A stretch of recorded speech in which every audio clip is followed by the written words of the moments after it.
Did you know that the Scouring, an indie reimagining of Warcraft, has a destruction system? No? Let me add that it is even future-proof for mods and player-made maps, which this game supports from day one of its early access launch. To learn more such facts about this fantastic RTS and see my 5 reasons why you should play it, stick around a bit longer. The first reason I'm going to give you to play the Scouring is that while early access games have a bad rep due to numerous ones which never delivered on the initial promise or were broken piles of garbage, this one is the absolute opposite, and your purchase will directly fund the future content, including a single-player campaign. Do note that right now you have Skirmish vs AI and the multiplayer mode to play in, as well as the Horde Survival Besieged map, and you can already add even more content directly from the Steam's workshop, which is integrated inside the game.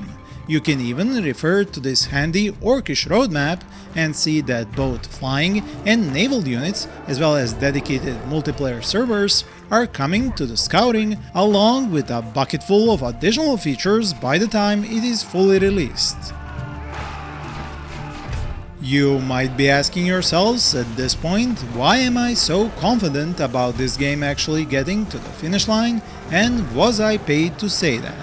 No, this isn't a sponsored video, and my confidence has been built up over 20 patches for the demo and playtest this year.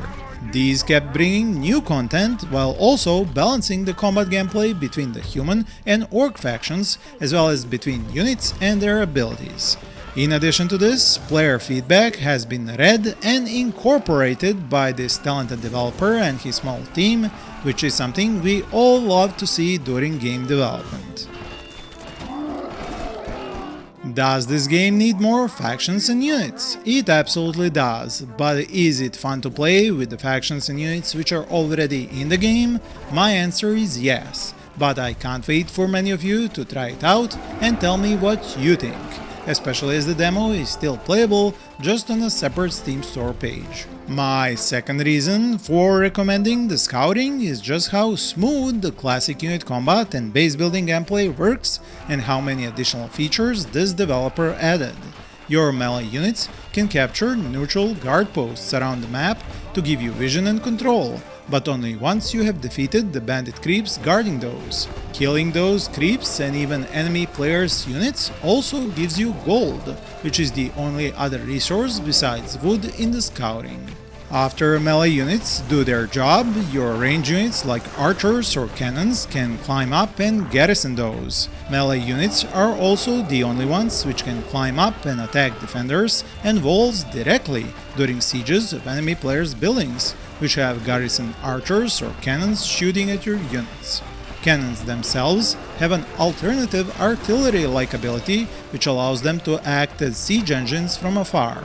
Archers can't damage enemy buildings or climb up to fight on them, and this limit on functionality directly forces players to never spam single unit types, as each one has its specific use. Lastly, the game has other creep types which serve different gameplay functions. Black Dire Wolves guard map passages, goblins and ogres protect gold mines, while the undead come at night out of the forest and attack your base and your workers everywhere. The passage of the sun is quite obvious in the game, and both dusk and dawn have highly contrasted light, which some players find a bit over the top, but I personally really like.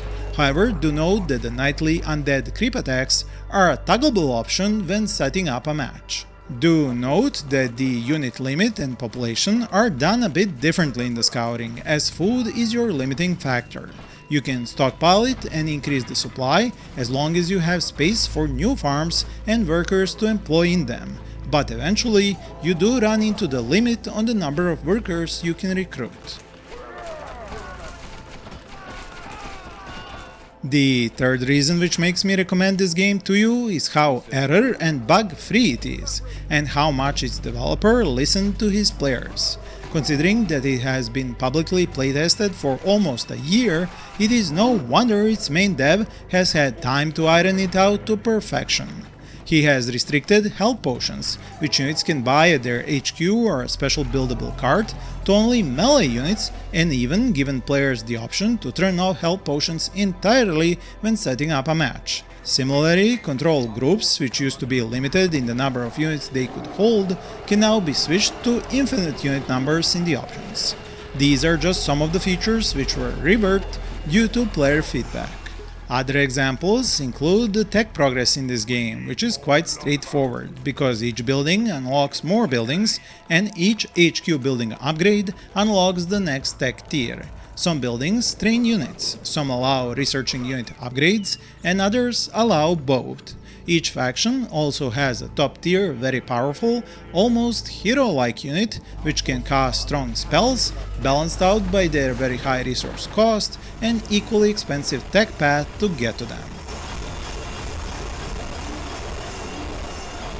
This is where we come to my fourth reason to play this game, and this is the entirely separate hero gameplay mode, which is based on actively controlling just one hero character, while your AI assistant takes care of resource collection, base building and unit recruitment.